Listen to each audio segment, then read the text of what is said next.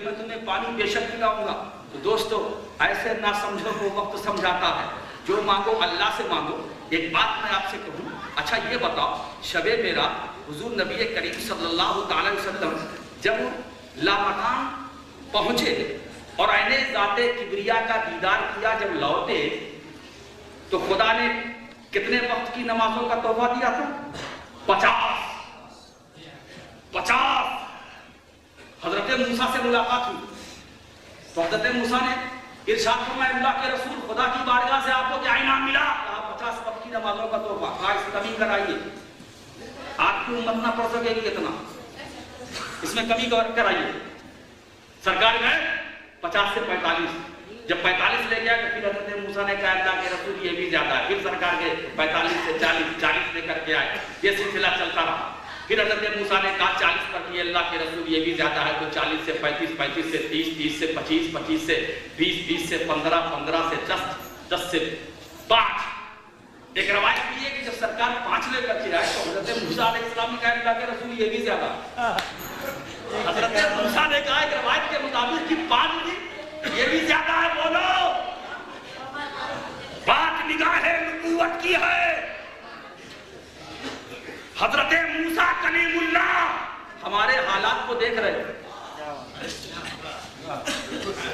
ہمارے حالات کو دیکھ رہے تھے۔ 5 اور خدا نے کتنا دیا؟ 50۔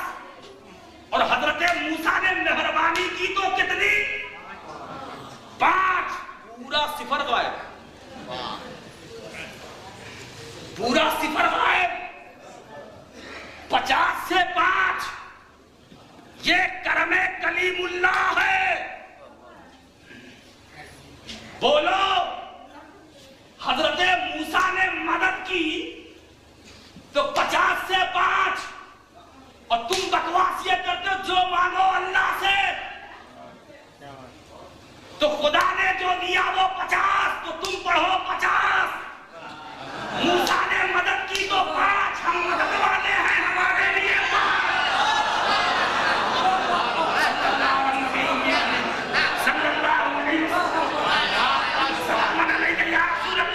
یہ 50 بلا مدد والی ہے اور 5 مدد والی ہے، 50 بلا مدد والی ہے۔ اب جو منکرین مدد ہیں ان سے کہو تم 50 کیوں نہیں پڑھتے، ان سے کہو تم 50 کیوں نہیں پڑھتے، ہم تو مدد کے قائل ہیں، ہمارے لیے تو 5 ہے، ہمارے لیے تو 5 ہے۔ دوستو بات میں بات نکل آئی، میں نے بارگاہ کریم اللہ میں عالم خیال میں معروضہ پیش کیا، اے اللہ کے کریم، اے اللہ کے رسول، آپ یہ بتائیں کہ اگر آپ کو نماز میں کمی ہی کرانی تھی تو ایک ہی بار کیوں نہیں ارشاد فرما دیا تھا کہ اے اللہ کے رسول اتنی نمازوں میں کمی کرا کے آئیے۔ یہ 5 کا یہ سلسلہ جو چل رہا ہے یہ کچھ سمجھ میں نہیں آ رہا ہے۔ یہ 5 سرکار جا رہے ہیں، 5 کم کرا رہے ہیں، پھر آ رہے ہیں، پھر آپ فرما رہے ہیں، پھر سرکار جا رہے ہیں، پھر کس طرح سلسلہ جاری ہے۔ اکٹھے کیوں نہیں کہہ دیا تھا کہ اے اللہ کے رسول اتنی نمازوں میں کمی کرا کے آئیے؟ تو حضرت موسیٰ نے مجھے جواب دیا، ارے نادان تو نہیں جانتا، میں کوہ طور پر جلوہ ربانی کی آرزو لے کر کے گیا تھا اور میں نے خواہش ظاہر کی تھی، رب ارنی، اے اللہ تو مجھے اپنا دیدار کرا دے۔ تو جواب میں مجھے لندرانی ملا تھا، جواب میں مجھے لندرانی ملا تھا۔ اے موسیٰ تمہاری نگاہوں میں وہ قوت نہیں ہے، تمہاری نگاہوں میں وہ طاقت نہیں ہے کہ تم میرا دیدار کر سکو۔ رحمت کلیمی ارشاد فرما رہی ہے، رحمت موسیٰ ہمیں یہ جواب دے رہی ہے، مگر آج معراج کی رات ہے، آج مجھے موقع مل گیا ہے کہ آج میں جس جمال کی طلب لے کر گیا تھا وہ آج چہرہ مصطفیٰ میں جی بھر کے اس کا نظارہ کر لوں، اس کا دیدار کر لوں۔ اگر میں نے ایک بار کہا ہوتا تو جمال کبریا کا ایک ہی بار دیدار ہوتا، مگر بار بار میں بار بار ہو رہا ہے۔ اللہم صلی علی سیدنا مولانا محمد وعلی آلہ سیدنا مولانا محمد مبارک وسلم کما تحب و ترضى ان تصلی علیہ صلاۃ و سلام علیک یا رسول اللہ۔ ایک جان پر ظلم کرنے والوں دیر مت کرو، جاؤ کا نبی کے دربار میں پہنچ جاؤ، نبی کے آستانے پر پہنچ جاؤ، یہاں ہماری رہنمائی کلام اللہ کر رہا ہے، یہاں کلام اللہ کر رہا ہے، اور ایک ایسا بھی مقام آتا ہے کہ کلام رسول اللہ ہماری ہدایت فرما رہا ہے۔ سرکار فرماتے ہیں اذا تحیرتم فی الامور فاستعینوا باہل القبور، اے مسلمانوں جب تم کسی کام میں حیران و پریشان ہو جاؤ تو قبر والوں سے مدد مانگو، قبر والوں سے مدد مانگو، آستانوں پر پہنچو، قبر والوں سے مدد مانگو۔ اب بات سمجھ میں آ گئی، ہم غوث اعظم کے آستانے پر خود نہیں جاتے، ہم بارگاہ غریب نواز میں خود نہیں جاتے، ہم مخدوم سمنانی کی چوکھٹ پر خود نہیں جاتے، ہم محدث اعظم کی بارگاہ میں خود نہیں آئے، بلائے گئے ہیں تو آئے ہیں، بلائے گئے ہیں تو آئے۔ اے ان سے محدث اعظم میں آنے والوں، محدث اعظم نے تمہیں بلایا ہے اس لیے آئے ہو، اس لیے آئے ہو، کوئی خود کہیں نہیں جاتا۔ ایک بات بتاؤں دوستو، جہاں تک جانے کی بات ہے، جانے کی بات ہے، آستانوں کی بات ہی کیا، جہاں تک جانے کی بات ہے بغیر دعوت کوئی کہیں نہیں جاتا۔ اگر انہوں نے دعوت نہ دی ہوتی تو آپ آتے کیوں؟ آپ کے آگے کا سوال ہی کیا پیدا ہوتا ہے؟ بلایا، داعی نے بلایا، آپ مدعو ہیں، آ گئے۔ سوچو، اور جہاں تک دعوت کی بات ہے، اگر دعوت نہ ملے تو کوئی اپنی قبر میں بھی جانے کو تیار نہیں ہے، کوئی اپنی قبر میں بھی جانے کو تیار نہیں، وہاں بھی دعوت ہی کی بنیاد پر جاؤ گے، ہم بھی جائیں گے تو دعوت سے، تم بھی جاؤ گے تو دعوت سے، ہم بھی جائیں گے تو دعوت سے، تم بھی جاؤ گے تو دعوت سے۔ دعوت ملے گی تو جائیں گے، ہم مدعو ہیں۔ تو سرکار کیا فرماتے ہیں؟ جب تم کسی کام میں حیران و پریشان ہو تو قبر والوں سے مدد مانگو، قبر والوں سے مدد مانگو۔ دوستو اب بات سمجھ میں آ گئی، اس حدیث کو وسیلہ بنا کر ہم خواجہ سے مدد مانگ رہے ہیں، غوث اعظم سے مدد مانگ رہے ہیں، مخدوم اشرف سے مدد مانگ رہے ہیں، محدث اعظم سے مدد مانگ رہے ہیں، اولیاء کرام سے مدد مانگ رہے ہیں، بزرگان دین سے مدد مانگ رہے ہیں، حدیث رسول کو وسیلہ بنا کر، مگر عقیدہ یہ ضرور رکھتے ہیں کہ ہم خواجہ کی مدد کو خدا کی مدد کا مظہر سمجھتے ہیں۔ اللہم صلی علی سیدنا مولانا محمد وعلی آلہ سیدنا مولانا محمد مبارک وسلم کما تحب و ترضى بأن تصلی علیہ صلاۃ و سلام علیک یا رسول اللہ۔ دوستو ایک آخری بات اور اس تقریر کی جو کڑی ہے عرض کر دوں، یہ غیر اللہ کی لت لگانے والے یہ غیر اللہ کی بات کرتے ہیں، ذرا میں اس کی وضاحت کرتا چلوں۔ یہ غیر اللہ کی ذرا فہرست تلاش کی جائے اور تیار کی جائے۔ یہ غیر اللہ کون ہے؟ حضرت آدم غیر اللہ ہے، ارے وہ تو صفی اللہ ہے۔ حضرت نوح غیر اللہ ہے، ارے وہ تو نجیب اللہ ہے۔ حضرت داؤد غیر اللہ ہے، ارے وہ تو خلیفۃ اللہ ہے۔ حضرت موسیٰ غیر اللہ ہے، ارے وہ تو کلیم اللہ ہے۔ حضرت عیسیٰ غیر اللہ ہے، ارے وہ تو روح اللہ ہے۔ حضرت اسماعیل کیا صرف غیر اللہ، ارے وہ تو ذبیح اللہ ہے۔ حضرت ابراہیم غیر اللہ، ارے وہ تو خلیل اللہ ہے۔ اور میرا رسول تو رسول اللہ ہے۔ پھر غیر اللہ کون؟ غوث اعظم وہ تو ولی اللہ ہے، خواجہ اعظم وہ تو ولی اللہ ہے، مخدوم سمنانی وہ تو ولی اللہ ہے، محدث اعظم وہ تو ولی اللہ ہے۔ اب بچے ہم اور تم، یہی تو بچے، تو زیادہ نہ صحیح مفتی صاحب کہنے لیجئے، ہم آپ دونوں مل کے زیادہ نہ صحیح، کم سے کم عبداللہ ہے، کم سے کم عبداللہ ہے۔ یہ غیر اللہ کون؟ غیر اللہ کون؟ یہ عجیب و غریب بات۔ دوستو غیر اللہ قرآن کی زبان میں، قرآن کی اصطلاح میں غیر اللہ کون ہے؟ جو عدو اللہ ہے، جو اللہ کے دشمن ہیں، یہ غیر اللہ ہے۔ ان کے پاس جانا تمہارا بے سود ہے، ان سے مدد مانگنا تمہارا بے سود ہے۔ یہ تمہارے حامی نہیں ہو سکتے، یہ تمہارے مددگار نہیں ہو سکتے، یہ تمہارے نصیر نہیں ہو سکتے، یہ تمہارے ناصر نہیں ہو سکتے۔ یہ غیر اللہ ہے، یہ عدو اللہ ہے۔ بے جان بتوں کے پاس جانا بے سود ہے، یہ جہالت ہے۔ بے جان پتھروں کے پاس جانا بے سود ہے، بے جان درختوں کے پاس جانا بے سود ہے۔ یہ غیر اللہ ہے، یہ بے جان پتھر ہے، یہ غیر اللہ ہے، یہ غیر اللہ ہے۔ جنہوں نے اپنا معبود باطل بنا رکھا ہے، یہ غیر اللہ ہے، یہ عدو اللہ ہے۔ ان کے پاس جانا تمہارا بے سود ہے۔ لیکن دوستو ایسا نہیں، خدا نے اپنے محبوبین کی بارگاہوں میں جانے سے نہیں منع کیا ہے، اپنے محبوبین کی بارگاہ میں جانے سے نہیں روکا ہے۔ خدا کے چاہنے والوں کی بارگاہوں میں جاؤ، مخدوم اشرف کی بارگاہ میں جاؤ، نظام الدین اولیاء کی بارگاہ میں جاؤ، قطب الدین بختیار کاکی کی بارگاہ میں جاؤ، اولیاء کاملین کی بارگاہ میں جاؤ۔ اگر رسول تک نہ پہنچ سکو تو عطائے رسول کی بارگاہ میں جاؤ، عطائے رسول کی بارگاہ میں جاؤ، عطائے رسول کی بارگاہ میں جاؤ۔ دوستو